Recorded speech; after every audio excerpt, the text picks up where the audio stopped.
E estamos no início da campanha eleitoral, temos um impasse sobre a possibilidade de os candidatos à presidência, Jair Bolsonaro e Luiz Inácio Lula da Silva, não participarem de todos os debates de rádio e TV para os quais estão sendo convidados. Ontem o repórter Bruno Pinheiro, aqui da Jovem Pan, trouxe à tona uma denúncia contra o deputado André Janones do Avante. Um ex-assessor diz que o deputado pega parte do salário dos funcionários de gabinete em um processo conhecido como rachadinha.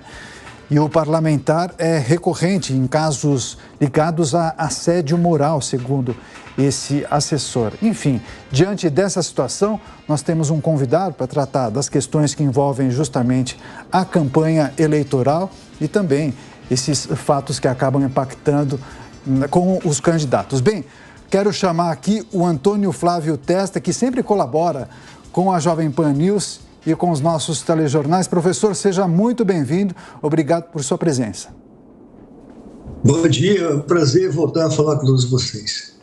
Pois não, professor, para começar, gostaria de me ater a essa informação, essa notícia de que, muito provavelmente, a gente não poderá contar com a participação de Jair Bolsonaro e Lula em algumas sabatinas e debates na televisão. Inclusive, eu e a Amanda chegamos a tratar dessa questão no jornal de ontem, que esse é um expediente tradicional, muito utilizado por candidatos que lideram as pesquisas eleitorais. De que maneira o senhor avalia essa situação nestas eleições? Trata-se de algo previsível, já que os dois estão muito à frente dos demais candidatos? Sim, se nós fizermos uma leitura histórica da participação dos candidatos que estão à frente nas pesquisas de intenção de voto, vamos lembrar lá do ex-presidente Collor. Ele só participou dos debates no segundo turno. Mas quando nós analisamos o perfil psicológico e político do presidente Bolsonaro, ele tem uma ideia de ir aos debates. Eu me lembro bem, na campanha de 2018, havia uma discussão enorme, antes daquela facada fatídica, de que ele não devia participar dos debates. E eu me lembro de uma reunião que ele participou e dizendo assim, que iria, sim, aos debates. Em qualquer situação, ele iria aos debates. Foi acusado, inclusive, de homofóbico, de racista e tal. E eu me lembro que ele disse, então tá, se eu sou racista, eu vou levar comigo o deputado, hoje deputado Hélio. E quem se lembra daquela entrada do candidato Bolsonaro para o debate na Rede Globo, ele levou junto com ele aquele cidadão e demonstrou que não havia nada de racismo naquela postura. Então eu tenho a impressão que, considerando esse perfil dele, ele vai participar dos debates. Mas também tem o outro lado que nós precisamos analisar. Tem a polarização, está muito distante dos demais candidatos. Então, os assessores, evidentemente, vão pressionar para ver se há vantagens ou desvantagens. Pessoalmente, eu acho que é importante o presidente participar, até porque os modelos de debate no Brasil não são tão profícuos. Você faz uma pergunta, tem uma réplica, depois tem uma tréplica, e é um sorteio, é mais um jogo para fazer com que os candidatos se tornem mais visíveis, né? Então, esse modelo aí eu acho que poderia ser aperfeiçoado. E considerando ainda a última entrevista que o presidente deu para uma determinada rede de televisão, ele não pode colocar nada dos seus projetos para o futuro, para uma próxima, eventualmente um novo mandato, né? Houve uma inquisição aí, se desperdiçou mais de 20 minutos com perguntas que não tinham nada a ver com o futuro, só com aquilo que aconteceu, e ainda assim não colocaram oportunidades para ele dizer as suas realizações, a não ser no último minuto. Então eu tenho a impressão que o presidente precisa, sim, participar de novas sabatinas, participar de entrevistas e colocar suas ideias, assim como os outros candidatos. Nós temos aí 4 candidatos que estão dentro de campo, disputando a possibilidade para o segundo turno. Portanto, acho que o presidente vai participar, sim. Perfeito. Cientista político Antônio Flávio Testa, a pergunta agora é de José Maria Trindade. Perfeito, muito bom dia, professor. Professor, agora há pouco o Mota falava aqui sobre a decisão do eleitor e sobre cobrança, né, de dados dos candidatos. E há pouco participou aqui da sabatina da Jovem Pan, muito boa, do Ciro Gomes, onde ele tem um livro, né, um programa de governo. E a gente vê, professor, que esses programas, essas teses não estão sendo levadas a sério pelo eleitor. Qual é o grau de decisão? Por onde o eleitor pega para decidir o voto? É no programa de governo, na simpatia do candidato, no arco de apoio? Onde está a decisão? Veja, eu tive o trabalho de ler todos os programas de governo, como eu sempre faço em todas as eleições, né? Nós temos bons projetos para o novo governo, mas o eleitor não está preocupado com isso. O eleitor tem muito mais uma simpatia com um determinado candidato, e com o discurso, com as falas. Então, você vê que eles não aprofundam nas discussões as suas ideias. Há, de fato, um movimento midiático muito forte nessa campanha, tanto de um candidato quanto de outro candidato, tentando atrair o seu eleitor, né? Um candidato busca o apoio do eleitorado que supostamente está muito mais favorável ao atual presidente e vice-versa. Portanto, é difícil você falar assim, olha, você vai ter um bom programa de governo. Então, todos eles falam, você tem problema com emprego, segurança pública, a questão da violência. Agora nós temos uma outra questão que entrou na agenda dos candidatos, todos eles falam de segurança alimentar, o problema da fome, e é real. Mas é recorrente, toda a campanha acontece isso. Acontece que nessa campanha, esse tema é muito mais enfatizado, porque a situação é mais grave.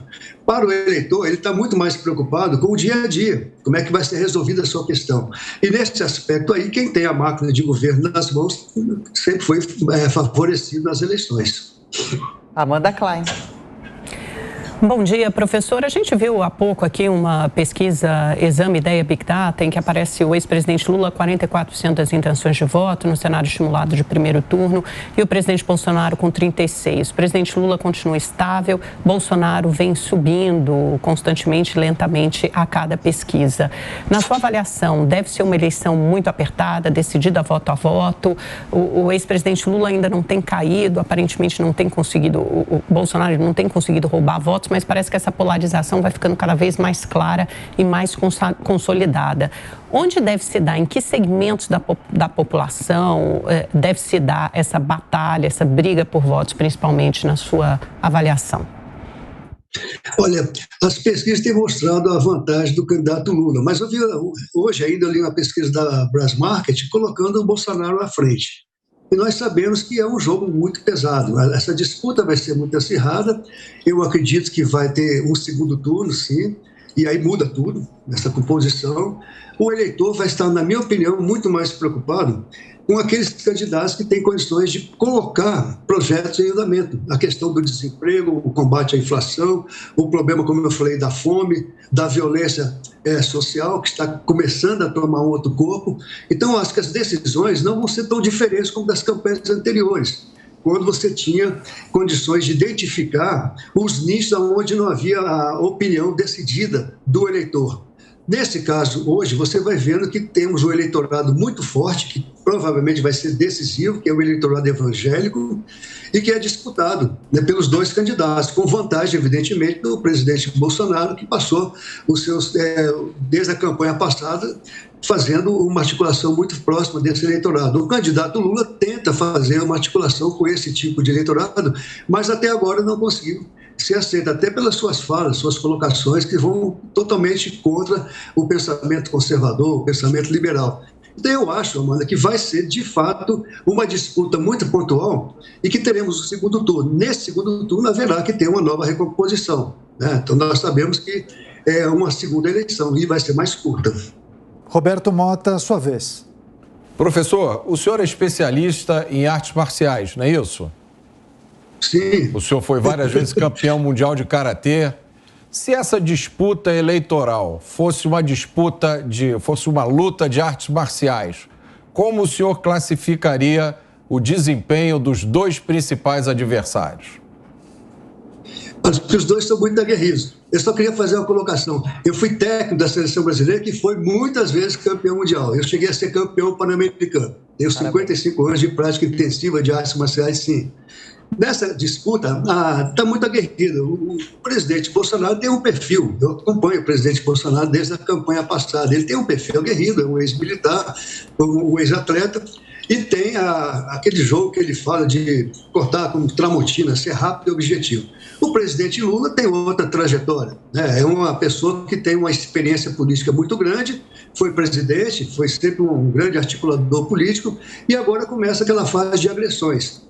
Na minha opinião, o que falta agora são juízes imparciais, para que esse embate possa ser mais objetivo e a população possa entender. Então, eu acho que tem muitos jogadores que não deviam estar em campo. Devemos deixar, sim, os dois competidores colocarem as suas ideias e em debate. Seria muito importante para o Brasil se houvesse a possibilidade de o presidente Bolsonaro de um lado e o ex-presidente Lula do outro lado tivesse tempo suficiente para debater, colocar as suas ideias e a população poder escolher aquilo que é melhor para o Brasil e não para si própria. A gente tem que começar a pensar que falta no Brasil essa ideia de nação, o patriotismo, independentemente de ser de esquerda, de direita, que são conceitos que eu considero totalmente obsoletos, e o potencial que o Brasil tem para enfrentar os desafios que estão chegando cada vez mais com essa crise internacional que cada vez é mais séria. Então, eu acho que, do ponto de vista do pensamento de artes marciais, deveríamos ter juízes imparciais e deixar os dois competidores definirem, mostrando quem está mais bem preparado para enfrentar o futuro. E, professor, mais uma vez o Brasil acompanha uma possível denúncia polêmica do esquema de rachadinha. Esse nome, aliás, rachadinha, suaviza a prática do que é um crime. Por que essa prática, que pode ser muito mais comum do que a gente imagina, acontece com tanta frequência? E qual o potencial agora dessa acusação contra o deputado federal André Janones, que apoia Lula, prejudicar a campanha do PT? O senhor acredita que ele deva ser afastado do PT por ser, no momento, uma companhia com potencial para ser prejudicial? Sim, acredito que sim. A questão das rachadinhas, ainda bem que nessa campanha, um pouco anteriormente, também ela veio à tona. É uma prática inaceitável que acontece no mundo político brasileiro em todas as instâncias, no municipal, no estadual, no federal. Isso precisa ser mais bem investigado e punido quando aquilo for comprovado. No caso específico desse deputado Janones, ele tem sofrido agora uma pressão muito grande, até porque está sendo acusado de assédio. Tem muita gente que vai vir colocando o tratamento desleal e até desumano que ele prestava aos seus subordinados.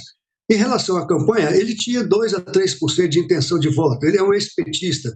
Eu não creio que ele agregaria muito, né? Até porque em Minas Gerais ele poderia trazer, o PT teve sempre um bom desempenho em Minas Gerais, mas agora ele entrou na agenda negativa, né? E o PT provavelmente vai afastá-lo, mas ainda assim já está maculada essa parte da campanha. Eu acho que ele poderia atrapalhar, mas é muito residualmente, sim. Acho que o PT vai, de fato, deixá-lo de lado. Ele estava contando que seria um novo ministro, num possível governo Lula, um ministro até foi cogitado para a Previdência, para pequenas empresas, essa coisa toda aí. Mas eram promessas iniciais de campanha. Acho que, no fundo, não vai prejudicar significativamente. Ele é uma coisa residual. Mas a denúncia sobre rachadinhas, ela é fundamental que seja discutida nessa campanha e posteriormente, porque se isso realmente continua acontecendo, nós vamos ver uma ação desonesta, desleal com o trabalhador brasileiro que presta serviço no mundo legislativo. Isso é inaceitável. A campanha eleitoral à presidência da República em destaque nessa entrevista especial com o cientista político Antônio Flávio Testa, a quem agradecemos demais pela participação. Professor, até uma próxima. Bom dia. Bom dia, muito obrigado a todos.